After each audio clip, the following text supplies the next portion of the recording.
Welcome back, my little goblins. It's Remy, and if you're new here, welcome to my channel. Today, it is the beginning of February. Not today, but it's the first week of February. And I want to talk about my if I can English today, I want to talk about the books that I read in January and the books that I want to read in February. So January was a pretty good reading month, I would say. I read 4 books in January. I haven't read 4 books in a month in a little bit. I feel like it was a good reading month for me, personally. I wanted to read 5 books, but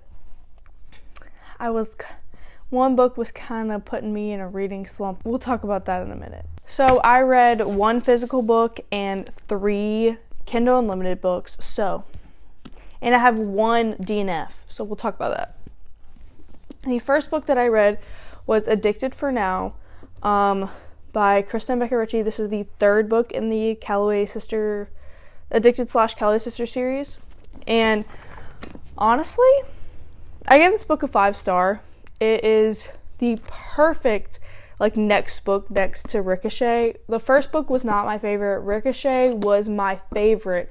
But now I don't know what is my favorite between the two. I love this book. This book is so good. I think they might be tied in my brain, honestly. But yeah, such a good book. 5 stars. Watching them grow together and watching stuff happen where Lily gets setbacks, and watching them just work together and get through their addictions together is just, this series is just so good. And I can't wait to read Kiss the Sky, which is Rose and Connor's book. I'm so excited for that book. So the next book that I read was Dante by Sadie Kincaid on Kindle Unlimited. She writes a lot of dark mafia romances. And I'm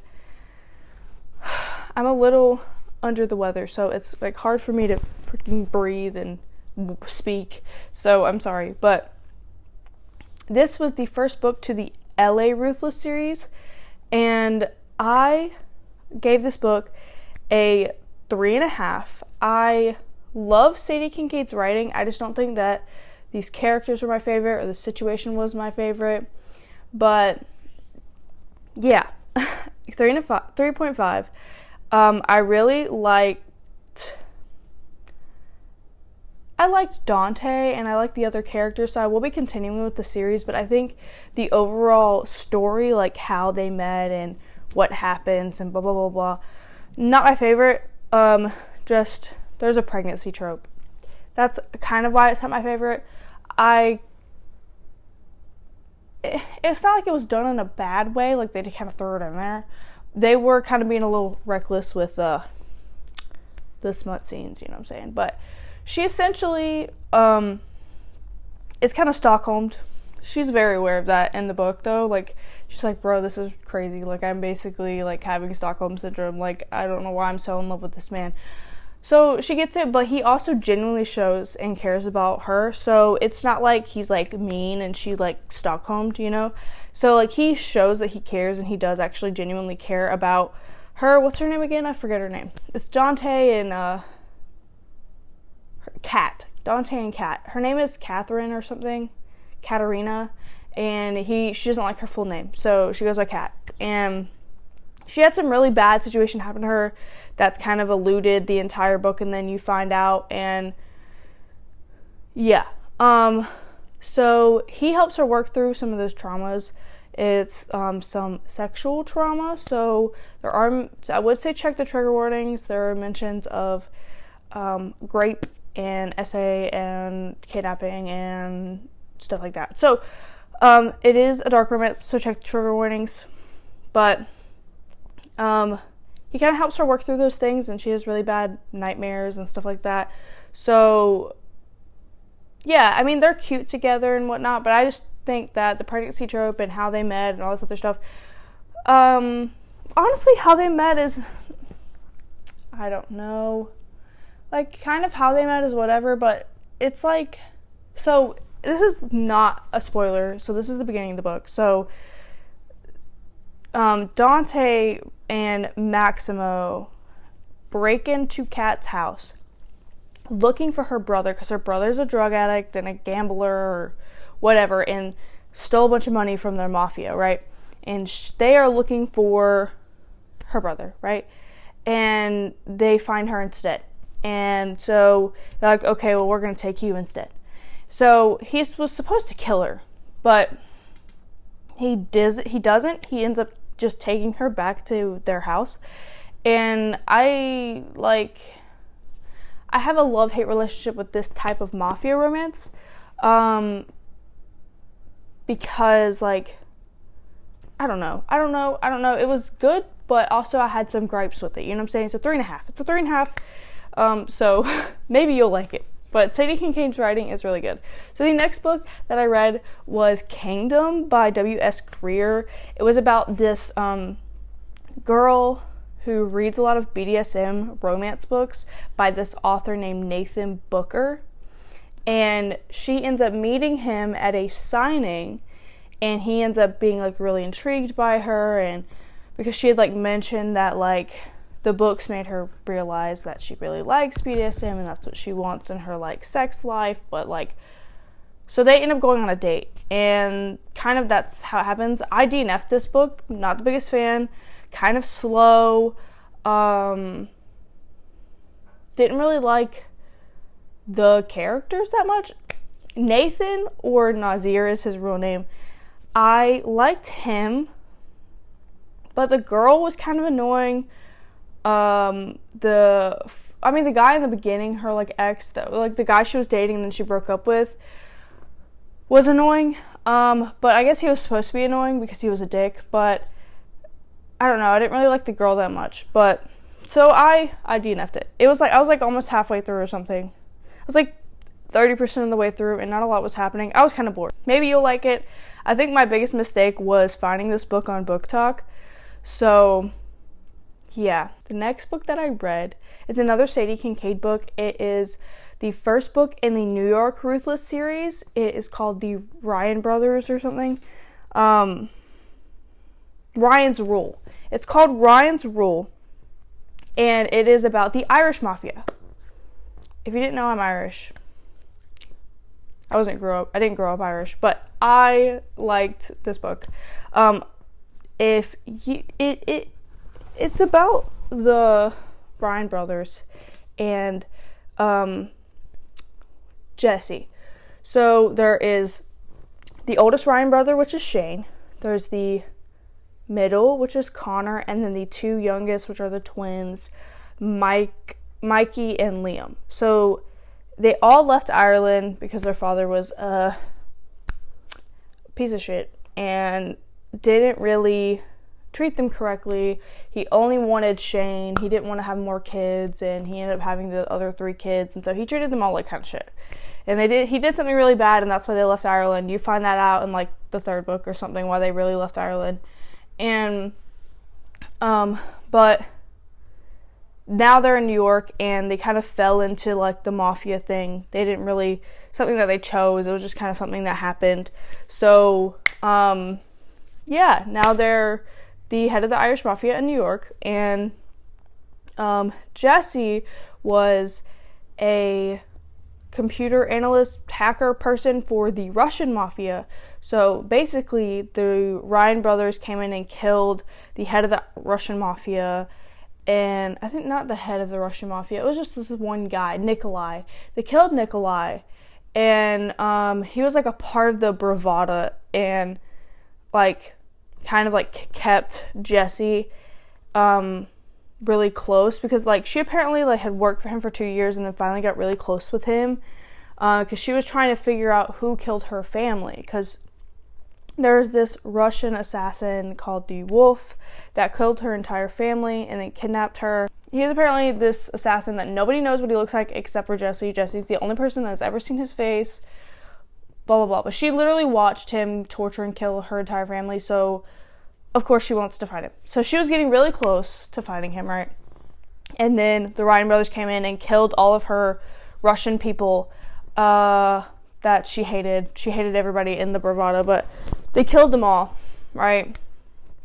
and they were gonna kill her, but then she was like, wait, I can help you. Listen, I didn't even like him. I just was here for my own doing. Like, I can hack into things for you. Like, I got you.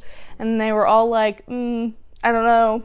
And they're like, had a gun pointed in her face. But she was like, please, like, listen. Like, give me 2 weeks to prove my worth, and then you can kill me if I don't prove my worth. You know what I'm saying? But, like, I got you, you know? And so they end up taking her, and yeah, so they end up taking her. She proves her worth. She, like, kind of starts working for them. But this series is way more smutty than the LA Ruthless. Like, the third book, I believe is the third book, is mainly smut. Like, the whole book is mainly smut. There's not really that much plot in the third book, but I love the characters so much that I didn't really need plot for that third book. But it is a, I don't know, so it's an MFM, right? Romance. So, like, all of the brothers are, like, in love with her, and it's like a whole, like, they all fuck her, basically. That's basically what it is. So there's 6 books in this series. I read 3 of them. I'm excited to continue the series. They still, you know, it's just so good. So the first book I gave all of the books a 4-star. So the first book was a 4-star. So it's multiple point of views. So you get everybody's point of view, all the brothers and Jesse in this book. So it's really good. So you get to see, like, how everybody feels about each other. And I really like it. The second book is what I read in this month. And that is Ryan Redemption. So basically, at the end of the first book, some stuff happens. I can't really, it's a spoiler. So, and then they have to go and fix the things. And then the rest of the book is kind of smut. So, the beginning of the book is action. The rest of the book is kind of smut. And it's just, you know, it's like, it's a smutty romance with a sprinkle of plot. You know what I'm saying? And I love those when I want a trashy read that requires no brain power, you know? So, the New York Ruthless series, 4 stars so far. And I think I recommend any Sadie Kincaid book, honestly. Her writing is so good. So, Ryan Redemption was the last book that I read in January. So, let's go to my February TBR. So, the third book in the Ryan Brothers series, the New York Ruthless series, is Ryan Retribution. I already read that book, 4 stars. Going ahead and giving you my rating now. It's a 4-star. So, now I'm currently reading Haunting Adeline. I want to do a recap video on my YouTube channel of this book, and I've really been interested in this book, but kind of been scared, because it's a dark romance, but I'm not used to, like, stalker romances. I'm used to, like, mafia dark romances, you know what I'm saying? So, this would be a new type of dark romance for me. I either am going to like it or be very disturbed by it, or maybe both, so we'll see. After Haunting Adeline, I want to read The 7 Husbands of Evelyn Hugo. I'm doing that for a video as well. But I think I want this book to be my first analytical read, so I really want to do more analytical reading with certain novels, and I want to film and do analytical reviews on certain books, because I really want to be a literary agent, and in order to be a literary agent, you have to know how to analytically and critically read. So that's what I want to start practicing. So I think I'm going to use this book as my first analytical read. I really like the writing so far, so I think this will be something that I do actually enjoy, because I've really been avoiding this book. Like, I've been avoiding all of my Taylor Jenkins Reid book, like The Damn Plague. So hopefully this will make me want to read the rest of her books. I don't know if I'll ever read Malibu Rising, though, because I have tried to read that book 3 times, and I might have to unhaul it, but I'm going to try again, because everyone raves about her books, and honestly, this writing is so good, it makes me want to read her other books, but I just don't know if Malibu Rising is for me. You know what I'm saying? I just don't think it's for me. And the next book that I'm reading, that I want to read this month, is A Dash of Salt and Pepper. I'm also doing this for a video, the same video that The 7 Husbands of Evelyn Hugo is in. I DNF'd this book last year. The character seemed immature, and the writing was just kind of not my favorite. So it's a gay romance, and the main gay guy is supposed to be like this, like, I don't know, he loses his job, and he's like in some office guy. I think it's like a finance thing or something. I don't know. He seems very immature to me to be his age and of like this type of job. I just feel like he's kind of immature, and like it's supposed to be an age gap romance, so it makes me wonder how this guy is going to fall for this very immature man, which is why I kind of stopped reading it, because I didn't like how immature the main guy was. Xavier Reynolds. Is that the love interest or the main guy? I think that's the main guy. But like in the beginning, like the first chapter, he asks his friend like if they're up, like you up, like it's like this girl that he's asking like, are you up? And he was like, normally that would be a booty call. What? Dude, you're like 23. Like, I don't know, maybe I'm just not, I don't think about it that way, but to me that it felt very high school to me when he said that. Or like, I don't know, I can't remember how old he is, but he's like 25 or something. I just feel like you should be more mature than that to be like, normally that would be a booty call text from any other guy, but I'm gay. And this is my friend. And it just felt like very that stereotypical, like, high school gay to me. And this is written by a gay author, and honestly, I saw the picture of Kosoko Jackson, and he looks a lot like his character, so I don't know if this is, like, a self-insert, but, so, like, maybe I should shut up, but to me, it felt very immature and high school-esque. So, maybe that's the point. Maybe he's supposed to mature because of what's his face. We'll see, because I'm going to force myself to read it. Because my boyfriend bought it for me, and I'm going to read it. So, yeah. So, the next book I want to finish in February is ACOWAR. I started this book. I was doing, I get this much through. Like, I'm almost halfway through, and, like, I'm doing a reading vlog, like I have been with every book, and I started my reading vlog, and granted, I didn't start it till I was, like, 200 pages into the book, because I was just excited to read the book, but I'm bored. I'm so bored. Like, I'm almost halfway through, and, like, basically nothing has happened. Like, she came back, like, okay, I can't really say much without spoiling, but things happen, she goes to whatever, right? You know what I'm talking about. In this part of the book, she has come back to her home from where she was, and now all they've been doing is prepping for war. I am bored. I'm so bored. That's all this has been. All of this has been. Like, I thought the place that she was at before she goes home was going to be more of the book. No, it wasn't. It was like the first...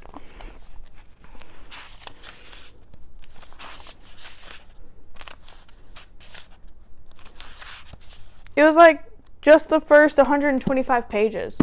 And then she goes home. And now they've just been prepping for war for the last... Because I'm on page 310. So for the last, like, 100 and something pages, they've literally just been prepping for war, and it's like the same thing. Yesterday I practiced with Azrael and did this for flying, and then worked out with Cassian, and then the next day I went with Azrael and learned more flying techniques, but it's repetitive. I don't need you to... We could literally fast forward through that. I'm bored. I am bored. I'm so bored. So bored.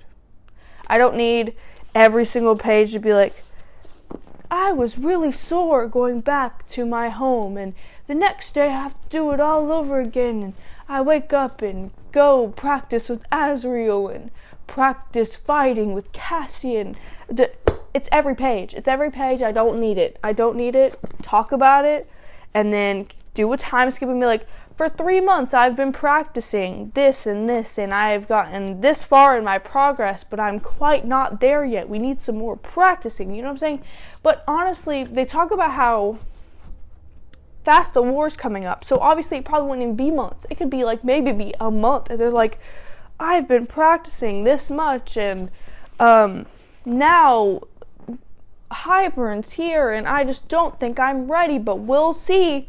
You know what I'm saying? Like, I don't need, like, you could, why is this book 600 pages? You know what I'm saying? Like, it's 700 pages. Like, you could cut out most of the, like, fucking practicing prep war stuff and probably make it 400 pages. Like, I'm just bored. I'm bored, and it's putting me into a book slump, and I never thought I would feel this way about one of the ACOTAR books, but oh my god, I'm bored. I'm so bored. And I have literally not wanted to pick this book back up. I tried to finish the chapter I'm in the middle of, and I just didn't care. And that's so sad because I love these characters. I'm hoping that the novella after this will bring me back around, because it's short, it's sweet. I think it's mainly about Feyre and Rysand, so we'll see. But I'm bored. I'm so bored. And I feel bad saying that, but God, I'm bored. And I know some people, this is their favorite book. Some people, this is their favorite book. Definitely my favorite book is this one. I am ready for this book to be over, and usually this is what's sad to me. It's sad to me, and I feel like this book is going to make the ACOTAR series go downhill for me, because I have never, like, been wanting an ACOTAR book to end. Never. Like, when I was reading Akhmov, it took me 2 months to read it because I didn't want it to end. Like, but this is taking me a while to read it because I am bored. You know? I don't know. I'll shut the fuck up now. The next book I want to read in February, might get to, might not. Wuthering Heights by Emily Bronte. I really want to read a classic. I want this to be my first classic, mainly because book lovers really references this book in there a lot, and I want to understand. And also, I watched Friends, and they read this book in that episode where Phoebe and Rachel go and take a literary class together, and I want to understand the references from the book in that. And I just want to know. I want to know the hype, you know what I'm saying? And I just want to read at least one classic. I have another classic up there by Charles Dickens that I want to read this year too, but we're going to start with Wuthering Heights. Hopefully I'll get to this. Hopefully, I don't know. But yeah, that's all I've read this month. That is what I want to read. That's all I read last month. That's what I want to read this month. If you like ACOWAR, I'm sorry. I just rained all over your fucking parade, but I'm bored by that book. And it's like pulling teeth for me to read it. So maybe I'll get through it. I don't know. But I hope you guys have a great week. And like, comment, subscribe, all the YouTube things you know how to do. Look forward for some new videos this month, some different types of videos this year that I want to do. And I hope you enjoy my content this month, because I have some ideas. So, yeah. Have a great week. Bye.